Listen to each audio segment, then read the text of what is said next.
faut savoir que c'est une fête qui est donc grave, il y a beaucoup de halachot, elles sont compliquées, j'espère qu'on arrivera à les voir et à rendre les choses claires avec l'aide de Dieu, du Tout-Puissant. Auparavant, parlons un peu, avant de rentrer dans Pessah, on va parler par le début, ça commence par le mois de Nissan. Le mois de Nissan, dès que rentre le mois de Nissan, beaucoup de halachot vont changer. D'abord le mois de Nissan, durant tout le mois de Nissan, c'est un mois de joie. Donc dans la prière, tout ce qui sont les parties dans lesquelles on rappelle de la tristesse, sauve-moi Dieu dans mon jour de détresse, toutes ces parties-là, on les saute.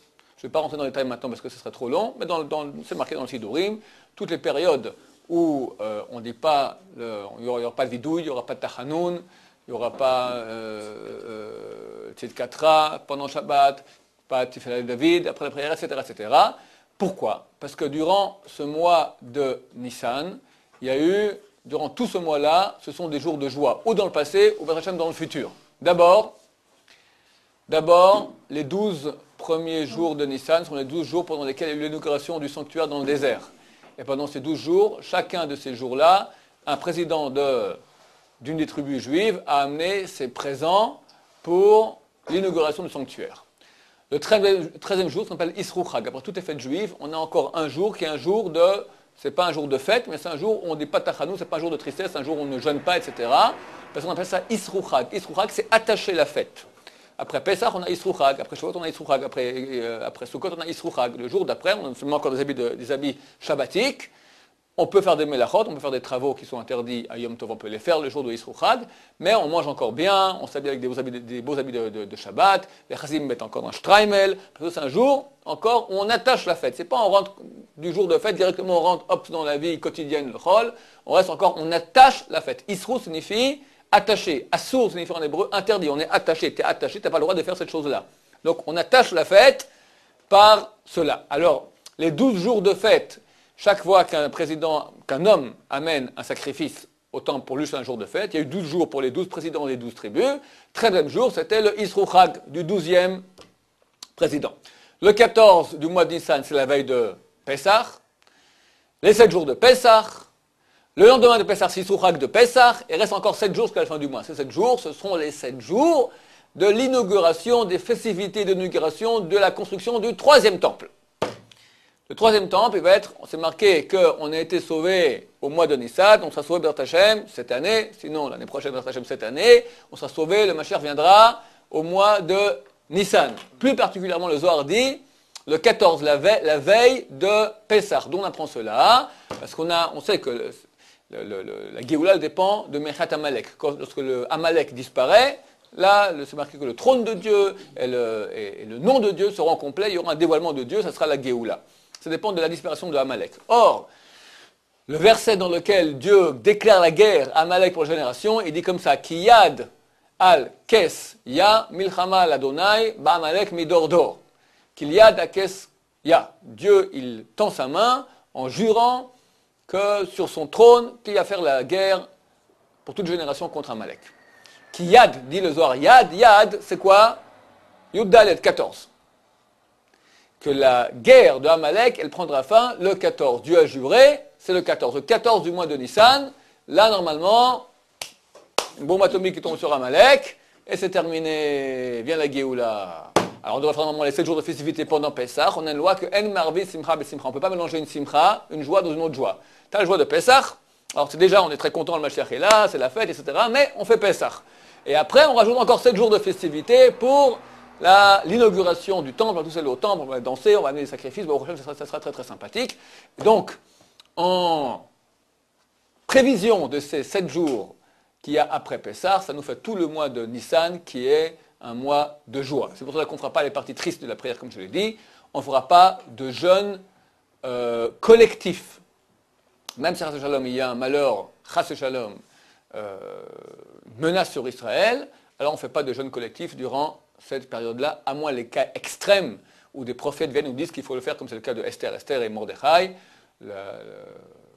ont aboli la fête de Pessah lorsqu'il y a eu le décret de Haman. Ils se sont dit, si Haman détruit le peuple juif, donc il n'y a plus de fête de Pessah, donc on aboli la fête de Pessah et on jeûne. Ils ont jeûné pendant 3 jours consécutifs, comme tout le monde le sait. Donc, à part les cas ponctuels où un prophète vient et dit que de façon ponctuelle maintenant, on va jeûner tous. Là, les rabbins, normalement, ne vont pas décréter des jours de jeûne collectifs pour le peuple d'Israël durant ce mois-là. Si quelqu'un, maintenant, il veut faire un jeûne privé, un Ashkenaz ne le fera pas. Les Sfaradim peuvent faire un jeûne privé, ou pour se pécher, ou c'est le Yortzeit, c'est l'anniversaire du jour d'un parent, c'est bien de jeûner ce même jour-là, il pourra le faire tant que ce n'est pas pendant Pessah. Pessah, c'est certain, on ne peut jamais jeûner. Les autres jours, on pourra faire un jeûne privé s'il y a une nécessité. Pourtant, on rentre dans la période de mer. Et alors? C'est considéré comme une période de deuil. C'est vrai, mais tu verras que bien que tu rentres dans le Homer, néanmoins, tu ne vas pas faire toutes les parties de prière qui sont tristes. Il y a les deux à la fois. Le Homer, c'est une période de joie. Non, le Homer, c'est une période de deuil. C'est les 24 000 élèves de Rabbi Akiva qui sont décédés. Bon, première chose, donc, c'est Nissan. Deuxième chose, dès que rentre le mois de Nissan, on a une mitzvah qu'on peut faire que pendant le mois de Nissan, c'est Birkat Eilanot, la bracha des arbres. La Gemara dit, quelqu'un qui sort pendant le mois de Nissan et il voit les arbres qui fleurissent, on parle uniquement d'arbres fruitiers, il fait une bracha. Quelle bracha il fait? Je vous la lis.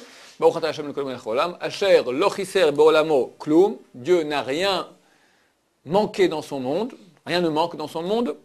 Ou barabo, briot tovot, il a créé dans son monde des bonnes créatures, veilanot tovot, et des bons arbres, lahanot bahem bnei adam, pour en réjouir les êtres humains. Après quelques mois où les arbres sont morts, tu sors et tu as tout à coup maintenant des arbres fruitiers qui redonnent les fruits, qui donnent les fleurs. Les fleurs, c'est le signe que bientôt les fruits vont aussi pousser. Il y a une bracha à faire. Au niveau de la Kabbalah, il y a un très grand tikkun là-dessus. On va et on aspire toutes les... Durant ce mois, c'est le mois spécial. Le mois de Nissan est un mois très spécial au niveau kabbalistique. C'est le mois où on peut aller facilement aspirer toutes les étincelles de sainteté qu'il y a dans les arbres fruitiers. Donc, on ira, si possible, le plus tôt possible, le Rosh Chodesh Nissan, le premier mois de Nissan. On ira, si possible, en groupe aussi, 10 personnes pour pouvoir faire Kaddish. Il y a des versets qu'on dit avant, des versets qu'on dit après, mais l'essentiel, c'est dire la bracha. On verra, il faut absolument qu'il y ait au moins 2 arbres fruitiers. Un, ça ne va pas. 2 arbres fruitiers, même s'ils sont de même sorte, s'ils sont de sortes différentes, c'est mieux, mais même s'ils sont de même sorte, et on regarde les fleurs, on voit qu'il y a des fleurs, et on fait la bracha. La Gemara dit bien celui qui sort, c'est-à-dire qui sort de la ville. Alors, c'est si possible mieux de sortir de la ville pour aller faire cette bracha. Et c'est à cause du Bitul Torah.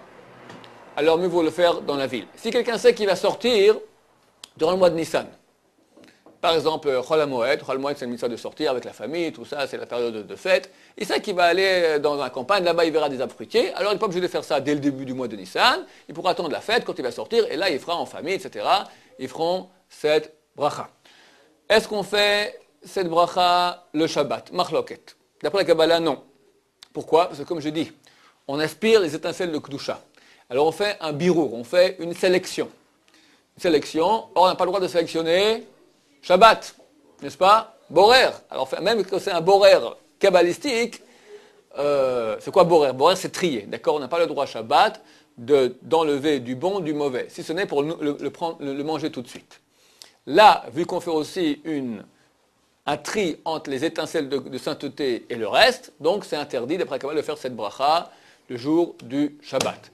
Vous me direz, mais toutes les mitzvot qu'on fait, n'importe quelle mitzvah, à chaque fois qu'on mange, une des raisons pour lesquelles Dieu a institué qu'on doit manger, qu'on n'en a pas digestif, c'est pour faire le tri entre les étincelles de Kedusha et le reste qui part dans les déchets et la Kedusha qui rentre dans... La Kedusha, c'est pas que la matière qui nous nourrit, c'est la sainteté qu'il y a dans les aliments qui va nous nourrir. Alors, chaque fois qu'on mange, Shabbat, on fait aussi une sélection. Alors, c'est marqué dans les livres de mystique que c'est différent. Durant toute la semaine, quand on mange, on fait une sélection entre bon et mauvais. On prend le bon, on laisse le mauvais. Shabbat, on fait une sélection entre bon et bon. C'est un autre degré. Or, sélection entre bon et bon, c'est permis de faire ça au niveau de la halakha. Si j'ai du manger, je veux les deux, il n'y a pas de sélection. Je prends maintenant du riz, dedans du riz. Il n'y a pas de problème. C'est permis pendant Shabbat de faire une chose pareille là. Là aussi, Shabbat, la sélection que nous faisons en mangeant en mitzvot, c'est entre bon et bon. Donc c'est permis. Par contre là, Birkat Ha'ilanot, je parle de constitution un peu kabbalistique, j'espère que pas mystique, j'espère que je ne vous ennuie pas là-dessus, mais c'est marqué dans un livre, donc je vous rappelle ce qui est marqué dedans. Birkat Ha'ilanot, qui fait une sélection entre bon et mauvais, on ne la fera pas Shabbat. Chamovadia, on va dire Yosef qui est moins branché Kabbalah, il dit que oui, on peut quand même le faire Shabbat. Alors Betzna Bachou lui dit, comme le Ben Ishraï, qu'on ne peut pas le faire Shabbat. Donc, chacun fera comme il veut, c'est marloquet. Si on peut ne pas faire Shabbat, c'est certain que c'est mieux, comme ça on est d'accord d'après tous les avis, y compris celui de la Kabbalah. Les femmes aussi font la Birkat Ha'ilanot. On essaiera de ne pas faire la Birkat Ha'ilanot sur un arbre qui est interdit. C'est quoi un arbre interdit? Un arbre qui lui-même a subi une greffe. Une greffe en deux espèces différentes, c'est interdit d'après la Torah. Un oranger, si c'est un oranger qui est résultat d'autres orangers, qu'on a fait une greffe déjà il y a 200 ans, c'est permis. Mais si cet arbre-là, lui, est le fruit d'une greffe, on a fait une greffe sur cet arbre-là, une greffe qui est interdite par rapport à la Torah, donc ça sera interdit de faire la Birkat Ha'ilanot dessus, parce que Dieu ne veut pas qu'il y ait ce genre de création sur terre. Si c'est un arbre qui a moins de 3 ans, il est hors là, on ne fera pas la bracha dessus. Si c'est en Israël, un arbre qui a été planté la 7e année de Jacher, en l'année 2001, ou 7 ans auparavant, d'accord? Donc c'est un arbre qui a été planté de façon interdite, alors on ne fera pas la Birkat Ha'ilanot dessus. Si on ne sait pas, ça va, vu que tout cela est un safek des Rabbanan, les coula. Ok messieurs, là on commence chose un peu plus intéressante. L'abdika. On arrive la veille de Pessah. Chazal on dit, comme ça commence la première Mishnah de Maseret Pesachim, du traité Pesachim. Or la Ba'asar, à la lumière du 14, Bodkim et Hametz Oraner, on vérifie le Hametz à la lumière de la bougie. La Gemara sur quelques pages demande c'est quoi la lumière du 14. Alors elle a prouvé que le mot lumière, ça veut dire en hébreu or les lumières, ça veut dire la veille.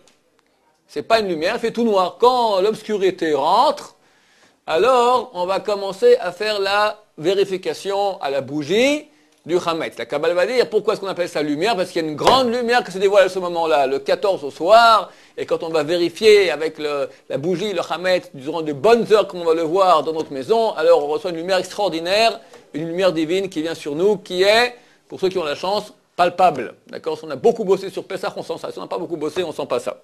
Je suis d'expérience de mes années, d'accord? Quand j'ai bossé comme un dingue, je sentais une grande satisfaction le soir. Sinon, on sent un peu moins. Avant de vérifier le soir donc, du 14, donc la veille, soit clair, hein, le soir du 7, ça s'appelle le 15 du mois de Nissan. La veille, c'est le 14. Avant de vérifier, il faut d'abord nettoyer.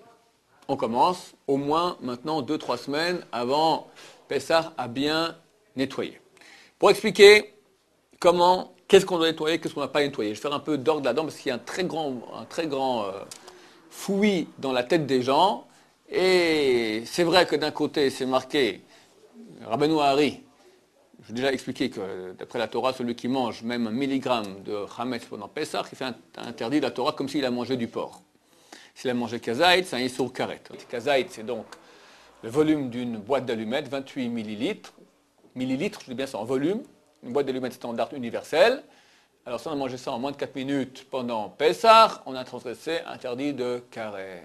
On possède aussi ces carrés? Pardon? Non, on va en parler dans les détails. Alors, lentement, je dis. Alors, Kol Shehu, celui qui a mangé un tout petit peu, il a transgressé interdit de la Torah, mais il n'est pas sanctionné par le karet. C'est comme s'il a mangé du porc. 1 millimètre. Il a mangé maintenant une quantité d'une boîte d'allumettes, 28 millilitres. En 4 minutes, il est sanctionné par le karet. Rabbeinu Hari dit que celui qui fait attention à 1 millimètre, 1 milligramme, quoi que ce soit de Hametz pendant Pessah, même quand il s'est mélangé des fois quand c'est mélangé avant Pessah, ça peut être autorisé s'il y a 60 fois plus, etc. Il dit si tu fais attention qu'il n'y a aucun Hametz qui te rentre dans ton corps durant Pessah, ni mélangé ni rien, tu as une promesse que tu ne feras aucun péché toute l'année. D'où l'importance de effectivement bien nettoyer et bien faire attention. Mais il y a non plus, il ne faut pas tomber dans une autre extrême qui est la folie pure. Alors il faut faire de l'ordre. Qu'est-ce qu'il faut nettoyer? Qu'est-ce qu'il ne faut pas nettoyer? Pour cela, je vais faire un peu maintenant de halakha, on va expliquer un peu comment ça se passe. Il y a 2 interdits. Expliquer qu'est-ce que ça veut dire, on promet qu'il ne fera pas de qui ne fera aucun péché de façon involontaire. volontaire. Involontaire. Volontaire, tu veux. Mais involontairement. Tu as acheté de la viande et puis il s'avère que c'était une... on n'a pas... Par exemple, quand on égorge un animal, d'accord? Il y a 48 sortes d'interdictions qu'il peut y avoir dans un animal. On vérifie que 1, les poumons. S'il a un trou dans le cerveau, s'il a un trou dans l'estomac, personne ne va vérifier ça. Et peut-être que l'animal, il est taref, tu manges de la viande taref. Alors on a une chazaka, on a une présomption, la majorité des animaux ne sont pas taref. Les poumons, on vérifie parce que c'est très courant qu'il y a des trous dans les poumons, donc c'est pas cachère. Mais le reste, c'est pas très courant. Donc on a une chazaka, la majorité des bêtes sont cachères, on ne va pas vérifier. À moins qu'on ait un doute. Mais comme ça, on ne va pas vérifier. Alors peut-être tu manges du taref. Alors si tu fais attention durant tout Pessah de jamais manger un peu de chametz, tu as une promesse que ça t'arrivera pas, on ne te fera pas manger du taref de façon involontaire. Alors je reprends maintenant. Il y a deux interdits, maintenant concentrez-vous bien, ce sont des choses un peu compliquées au niveau de la halakha. Il y a deux interdits complètement différents à Pessah. Il y a interdit de manger. Comme j'ai expliqué, manger, même 1 millimètre, c'est interdit par la Torah. La quantité d'une boîte d'allumettes standard universelle, 28 millilitres, c'est Issour Karet. Il y a un autre interdit qui n'a rien à voir, qui est Baliré ou Balimatse. Tu n'as pas le droit d'avoir en ta possession du Hametz. Tu as une villa en Espagne, dedans tu as un gâteau de l'année passée qui est Hametz, il est encore mangeable par un chien qui est affamé depuis 3 jours, c'est ça, considéré comme mangeable, d'accord? Alors tu transgresses l'interdit de la Torah d'avoir du Hametz en ta possession. Ni tu le vois, ni tu ne sais même pas qu'il existe, mais il existe chez toi dans ta possession, alors tu transgresses un interdit. Deux interdits différents, un de manger, un d'avoir en sa possession. Pour parer à ces deux interdits, Chazal vont instituer, pas Chazal, la Torah nous ordonne de liquider, éliminer tout notre Hametz le 14. Avant une certaine heure, comme on verra ultérieurement, pendant le matin du 14, donc la veille de Pessah, il faut qu'on élimine tout le Hametz qu'il y a en notre possession. C'est-à-dire quoi éliminer? C'est marqué dans la Torah, tashbitu. Le 14, tashbitu. Le mot Shabbat, comme il y aura une grève, il y aura éliminé. Tashbitu, il y a deux façons d'éliminer. Une que tout le monde comprend, tu prends le Hametz et tu le brûles, tu le broies et tu l'enterres, d'accord, tu jettes à la mer, pas enterrer, c'est pas bon, mais tu jettes à la mer, d'accord? Nous on le brûle. Donc l'éliminer physiquement. Une autre façon, qui est la façon qui est comprise d'après la majorité des poskim, tashbitu signifie tu élimines dans ton cœur. Tu dis tout le Hametz qui est en possession, pour moi il vaut plus rien. Comme la poussière de la terre. Rien. Aucune valeur. Vraiment, du fond du cœur, ce Hametz, pour moi, il n'existe plus. Ah, il est là, comme s'il n'existe plus.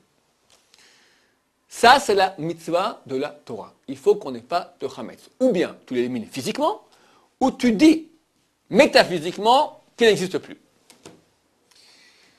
Normalement, il suffirait de faire une seule de ces deux choses-là. Ou comme ça, ou tu vérifies dans toute ta maison, tu vois tout le Hametz, tu le réunis et tu le brûles, ou tu vérifies rien du tout, et tu dis tout le Hametz qui est en ma possession, là il y a des gâteaux, là machin, tout ça, mon gâteau en Espagne, dans mon château en Espagne, pour moi, il n'existe plus, terminé, c'est comme la poussière de la terre. Ça marche. De la Torah, tu es rendu quitte, il n'y a aucun problème, tu n'as pas transgressé l'interdit de balérer ou balémasser, d'avoir en sa possession du Hametz durant Pessah. Chazal ont eu peur que si on fait une des deux solutions, on va tomber dans des pièges. Premier piège, si on prend la solution d'éliminer dans son corps. J'élimine, il y a deux dangers. Premier danger, tu n'élimines pas bien. Parce que maintenant, tu dis que tu élimines dans ton corps, maintenant tu as ta cave de whisky, d'accord? Tu as 100 litres de bouteilles de whisky. J'élimine dans mon corps. Ouais, mais quelle élimination? Il est là, tu y penses, tu l'aimes bien. Donc, c'est pas certain que dans ton corps, tu feras vraiment une pensée totale d'élimination. Donc, dans ce cas-là, tu t'en laisses l'interdit. On dira, tu sais quoi? Tu feras aussi la petite cas. Tu vas vérifier et éliminer tout ton Hametz. Donc normalement, on prend nos 100 bouteilles, glou, glou, glou, glou, glou, dans les toilettes. Beaucoup n'ont pas eu le courage de faire cela, alors Chazal a institué qu'on peut le vendre à un non-juif. D'accord? C'est encore une solution dont on parlera ultérieurement, comment on fait, qui, quoi, comment, dans quel cas. Je vous parle maintenant au niveau de la base de la halakha, avant qu'on ait trouvé les combines de vendre aux non-juifs. Donc, normalement, tu aurais pu dire j'élimine. Chazal, on dit, vu que l'élimination se fait dans le cœur, et le cœur, on ne sait pas très bien qu'est-ce qui se passe à 100%, il y a des gens qui vont oui, non, pas tout à fait comme il faut, donc on dit c'est pas suffisant, nous rajoutons encore une autre mitzvah, tu vas aller vérifier tout le Hametz dans toute ta maison partout, et tu l'élimines. Donc on fera les deux. Un sera de Horaïta, l'autre sera des Rabbanan. Dans l'Eshemirout qui est marqué dans le Sidour, on dit que la bdika, la vérification, elle est des Rabbanan. Brûler, c'est des Rabbanan. L'élimination métaphysique dans le cœur, la phrase qu'on dit, tout le Hametz en possession, qu'il soit éliminé comme la poussière de la terre, c'est la mitzvah de la Torah. Mais c'est pas forcément que ce soit ainsi, il se peut que ce soit aussi le contraire. Un ou l'autre sont mitzvahs de la Torah. Les deux à la fois, le fait de faire les deux, ça c'est une convention de Rabbanan. Alors, je vous sens expliquer pourquoi Rabbanan ils ont fait ça. Parce que si j'avais seulement fait le bitoul dans mon cœur, peut-être je ne vais pas le faire comme il faut, donc je vérifie aussi tout et j'élimine. Deuxième raison pour laquelle l'élimination dans le corps n'est pas suffisante, tu vas éliminer dans ton cœur à 100%. Tu fais une élimination, on te fait un scanner dans le cœur, tu es éliminé, pour toi ce Hametz n'existe plus. Ok, mais peut-être par erreur. Tu te lèves au milieu de la nuit de Pessah, tu es fatigué, tu as un petit creux, tu prends un biscuit, clac, une gaufrette. Tu goûtes, Pessah. Tu as mangé une gaufrette par erreur. Tu avais éliminé, mais tu es allé chez ta gaufrette juste dans ta table de chevet, d'accord, le truc de gaufrette. Tu as éliminé, d'après la Torah, tu as éliminé, c'est bon, mets ta truc de gaufrette dans la table de chevet, tu as un petit creux comme ça, ou ta femme, tac, un petit gosse, il mange du Hametz. Donc Chazal a eu peur que si on élimine dans le cœur, c'est pas suffisant, quelqu'un par erreur risque de manger du Hametz, donc on va aussi éliminer physiquement. On fait une vérification de toute la maison et on brûle. Alors faisons la première solution, c'est-à-dire qu'on ne va pas du tout éliminer dans le cœur, on va simplement vérifier dans toute la maison et on va brûler. Pourquoi tu me demandes de faire aussi une élimination métaphysique dans le cœur? Parce que, dit la Gemara dans Traité Pesachim, page 8, peut-être que tu vas, durant Pessah, tu n'auras pas bien éliminé avant Pessah. Et comme pendant Pessah, tu trouves tout à coup une belle gaufrette, gloss kayafa, un beau petit gâteau. Si tu n'as pas éliminé... Alors, qu'est-ce qui se passe si tu trouves le gâteau maintenant? Transgresser l'interdit d'avoir à ta possession, tu n'as pas transgressé encore. Pourquoi? Parce que tu as vérifié dans toute la maison comme il fallait. Donc, au niveau de la halakha, tu as fait ce que tu devais faire. Bon, qu'il y a eu un Hametz que tu n'as pas vu, c'est humain, la Torah n'a pas été donnée aux anges, ta maison, elle a une chazaka, une présomption qu'elle est cachère comme il faut. Tu n'es pas en train de transgresser l'interdit. Le problème, c'est quand tu trouves tout à coup le gâteau.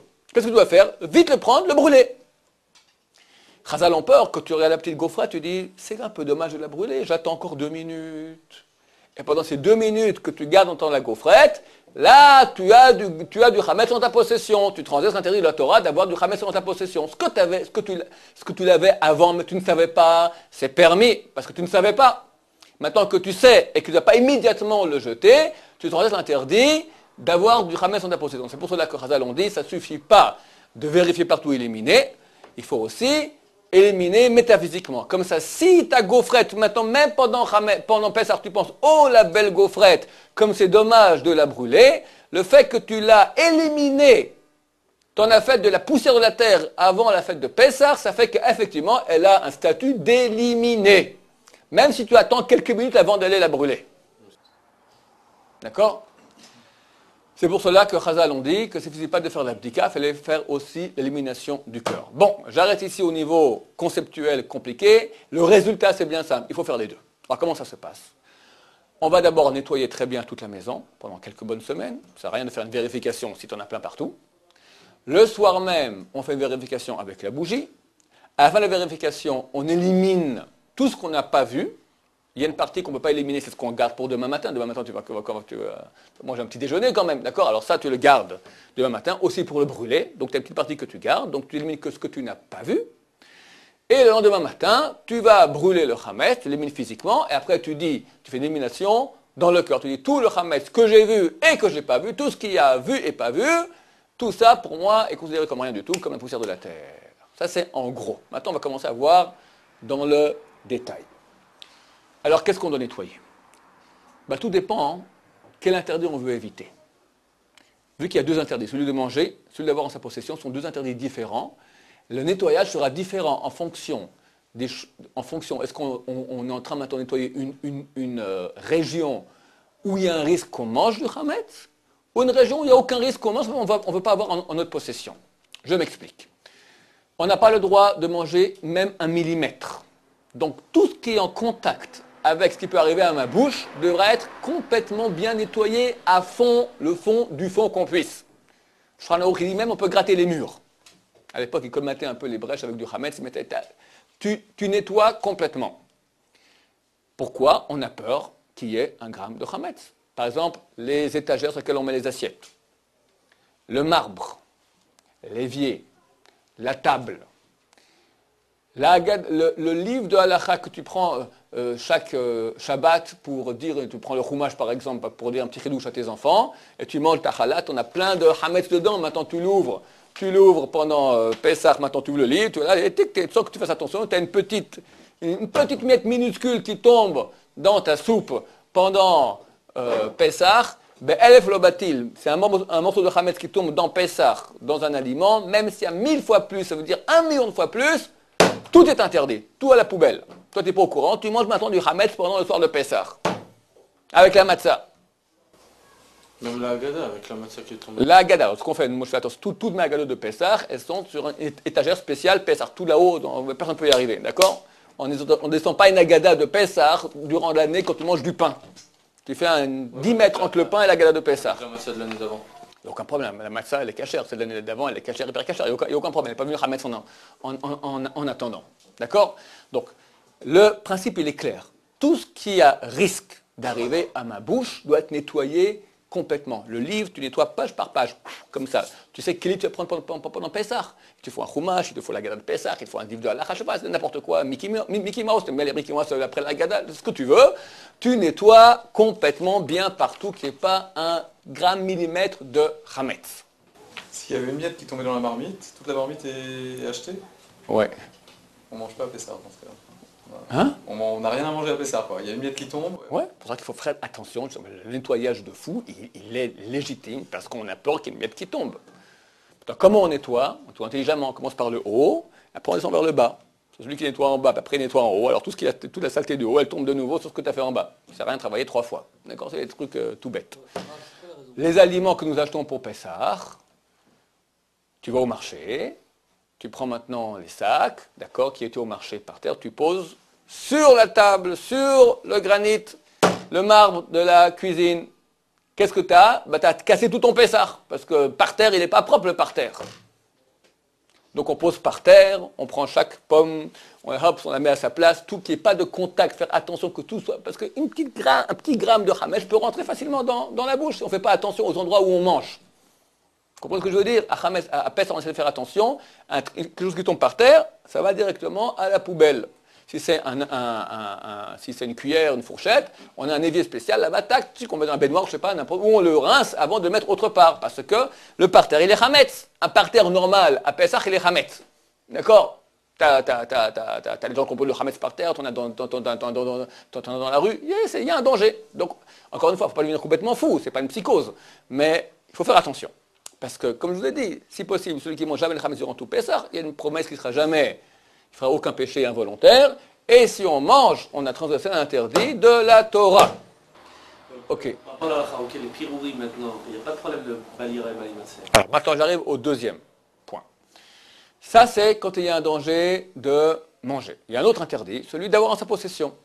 Cet interdit d'avoir en sa possession, il est valable même pour une petite miette. Mais, vu que je fais le bitoul, je vais éliminer dans mon corps tout ce qu'il y a en ma possession. Donc en fait, il n'y a aucun interdit d'avoir... Même si maintenant, j'ai un morceau, un gâteau dans ma maison pendant Pessah, au niveau de la Torah, je transgresse aucun interdit parce que j'ai fait une élimination. J'ai éliminé. J'ai dit, tout le hametz qui est en ma possession, il est comme la poussière de la terre. Terminé. Chazal on dit, non, il y a un danger. Un danger que tu vas en manger. Alors qu'est-ce qu'on va faire? On va dire... Tout le hametz qui est plus que kazaït. Pourquoi kazaït? C'est la quantité que si je la mange, je transgresse un interdit de karet. C'est la quantité d'une boîte d'allumettes 28 millilitres. Tout ce qui est plus kazaït ou plus, tu es obligé de l'éliminer de la maison. Ça, c'est le nettoyage. Et l'abdika, la vérification qu'on va faire avant Pessah, c'est pour chercher uniquement les morceaux qui sont kazaït et plus, 28 millilitres et plus, dans les endroits où il n'y a pas de danger que je vais manger. Les endroits où il y a un danger que je vais manger, je vérifie avec la bougie, l'étagère, les assiettes, que ce soit nickel, complet, qu'il n'y a pas un millimètre, parce que ça risque d'arriver dans ma bouche. Mais par exemple, on va dire, Sous les pieds des chaises. pied des chaises. Bon, ça m'embête. Bon, c'est pas un bon exemple. Je n'ai jamais la main kazaït. D'accord? Je vais aller maintenant dans dans le grenier, là-bas, j'ai une valise. Une valise avec laquelle je voyage. Ok. Est-ce qu'elle donne une gaufrette, oui ou non? D'accord? Je dois aller vérifier. Mais je ne vais pas vérifier maintenant prendre la valise et regarder à la bougie. Est-ce qu'il n'y a pas maintenant une petite miette? Parce que je ne mange pas dans mes valises du grenier. Je mange sur ma table à la maison. D'accord? Je viens, je regarde, est-ce qu'il y a dedans kazaït?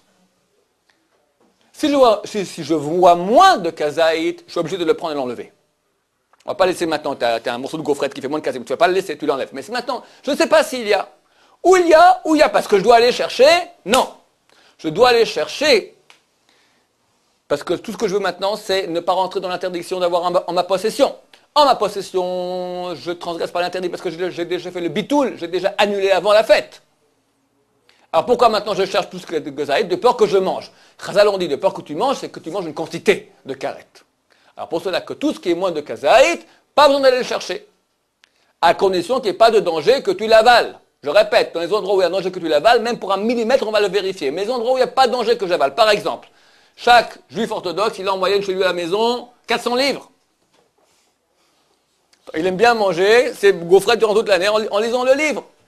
Donc, dans les livres, tu as quand même pas mal de petites milligrammes de gaufrettes qui se baladent. Est-ce que je dois aller maintenant ouvrir tous mes livres et nettoyer avec une plume comme ça 400 livres? T'imagines un peu, c'est vraiment, on est sorti d'Égypte, d'accord? C'est vraiment les travaux forcés. Le Razonich dit que oui. Et comme ça, son Agim Be'ir HaKodesh Bnei Brak. Les Rav Sfaradim, Baruch Hashem, ils ont prouvé dans la Gemara, le Razonich aussi, ils prouvent, bon, ça c'est Darka chez le Torah, en tout cas, nous les Sfaradim, la halakha, elle est très claire. Moins de kazaït. Si je sais qu'il existe, je dois aller le prendre. Mais si je ne sais pas qu'il existe, je ne dois pas le chercher. Donc, je ne sais pas qu'il y a maintenant des morceaux de bien. Un morceau de kazaït dans un livre, il n'y en a jamais. D'accord? Une grosse gaufrette comme ça dans un livre fermé, c'est rare. Donc, c'est pas possible. Moins, peut-être oui, peut-être non. Vérifier, je ne vérifie pas. Ce sont les livres que je ne vais pas utiliser durant Pessah. Où je vais l'utiliser, ça sera, je ne sais pas moi, un endroit où il n'y a pas de chance que ça arrive dans ma bouche. Mais les bouquins que je prends sur ma table, ça je vais vérifier page par page. Encore une fois, je vous répète, il y a deux choses. Il y a la bouche et en sa possession. Ça suffit pas de faire comme ça? Non, pourquoi? Pourquoi tu parles? Pour la bouche? Non, ouais, pour les miettes, Mais peut-être des miettes dans Non. faire chaque page. Prends le livre, montre que je montre à tout le monde, d'accord? Prendre un livre et faire comme ça sert absolument à rien. D'après le Razonich, peut-être qu'il y a encore une petite miette qui est restée, ça ne va pas. Nous, qu'on dit que ça va, pas besoin de rien faire. Si c'est un livre maintenant que tu veux utiliser sur toi à la table, alors mon cher ami, quand tu as fait comme ça, peut-être qu'il y a une petite miette qui est rentrée là, tu n'as pas enlevé, et maintenant, regarde, et elle tombe. Et ça, c'est un très grand danger. Donc, ce qu'on va amener sur la table, on va vérifier page par page très bien. C'est rapide, hein, c'est pas sûr. Tu donnes ça aux enfants, ils aiment bien. Pas trop, non plus. Regarde, tu fais comme ça, voilà. T'enlèves, c'est bon, voilà. Faut pas non plus pas au microscope. Normal. En gros, il y a intérêt à pas avoir beaucoup de livres à Pessah. Tu prends tes livres qu'il te faut pour Pessah, effectivement. Il y en a qui, toute l'année, font attention de ne pas utiliser des livres avec les gaufrettes. Mais ceux qui aiment bien manger avec des gaufrettes, ils ne font pas attention, d'accord. Donc, il faut vendre des livres. Alors, je ne parle pas de la vente maintenant. La vente, on en parlera autrefois. Donc dans les toilettes, on n'est pas obligé de vérifier. Alors, on va vérifier partout. Qu'est-ce qu'on va vérifier? Les endroits où il y a une chance, ou un danger, ça revient au même, qui est kazaït de pain, 28 millilitres. Les endroits où il n'y a pas de chance, par exemple, les livres, j'ai dit, les poches, on va vérifier les poches des enfants, ils mettent des fois une gaufrette dedans, nos poches à nous, quelqu'un a un petit creux, il met une gaufrette dedans, qu'est-ce que j'en sais durant ça peut arriver. Maintenant, est-ce que je dois aller, ça je vais vérifier avant la fête, avant l'abdical, durant les 2-3 semaines, je nettoie les habits, d'accord? Est-ce que je dois aller maintenant, le soir de la vérification, vérifier toutes mes poches, faire comme ça, hein, mes poches sont pleines, hein, j'enlève le mouchoir, je prends la poche, je fais comme ça, je regarde qu'il n'y a pas un millimètre, tu vois, t'as vu, regardez ici, il y a une petite miette de rien du tout, terrible, ça gonfle d'il y a 3 ans, d'accord? Hein? Est-ce que je dois prendre maintenant avec une brosse à dents, aller nettoyer? C'est de la folie pure, c'est de la folie pure. Alors, tout dépend. Si c'est mon costume de Pessah, bien sûr. Parce que je risque d'avoir mon mouchoir dedans, je prends le mouche, tac, et la miette, elle tombe dans la soupe, et je la mange, terminé. Donc le costume de Pessah, tu vérifies complet.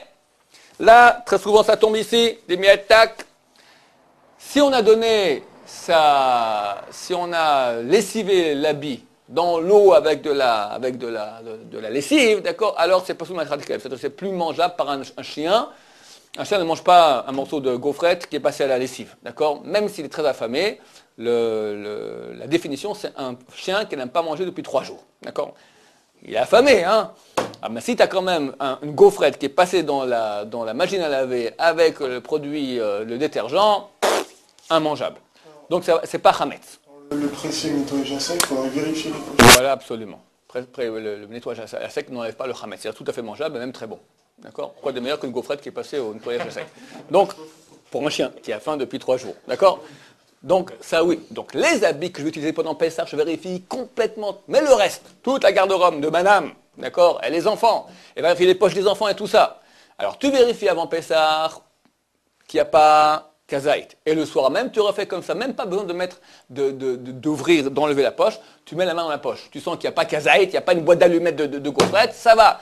Ah, il y a peut-être maintenant des tas de miettes, on n'en a strictement, absolument rien à faire. Les habits qu'on ne va pas utiliser durant Pessah, vu qu'il n'y a pas de danger qu'on va manger ces miettes, simplement il y a un danger de transgresser l'interdit d'avoir en sa possession, vu que j'ai fait un bitoul, j'ai annulé cela, et vu que ça n'a pas kazaït, donc même si je mange, j'arriverai pas à interdit de karet, donc Chazal on dit, pas besoin de vérifier. Si vous avez compris ça, vous avez compris une chose qui est très très importante, parce que peu de gens ont compris ça, et pour eux, c'est ou on ne fait pas comme il faut, ou on fait trop. D'accord? La limite, elle est très claire entre le danger de manger et d'avoir en sa possession. Est-ce que c'est clair pour vous? Alors, qu'est-ce qu'on vérifie maintenant? Alors, on va vérifier ce qu'on va nettoyer. On va nettoyer ce qu'on va vérifier. Donc, tout ce qui est l'endroit où il y a une chance qu'il y ait eu du Hametz qui est rentré durant l'année. Les endroits où c'est clair qu'il n'y a pas eu. Pas besoin de la vérifier. Par exemple, tu as, je sais pas, un boy, un intersol, comment on appelle ça? Qu'est-ce que j'en sais, moi? Sur le toit. Tu ne vas jamais sur le toit. Bon, pas besoin de la vérifier là-bas. Ça ne sert à rien. Les endroits où il y a une chance qu'il y ait de Hametz qui soit rentré, obligation d'aller vérifier. Ça veut dire sa voiture, les greniers, les valises, les sacs des enfants, les poches des enfants, les serrures des enfants, les serrures, ils mettent là-bas, ils peuvent mettre là-bas. Dans les toilettes, il peut y avoir absolument le magasin, le bureau, tout doit être vérifié. J'achète en Espagne, il faut aller vérifier là-bas. J'achète en Suède, en Espagne, en Inde, il faut vérifier les 3. Alors qu'est-ce qu'on fait dans ce cas-là? Alors on verra qu'il y a des solutions. Peut-être on en parle directement maintenant, en 2 mots. Non, c'est déjà l'heure? Ok, alors on s'arrête ici. Suite au prochain numéro.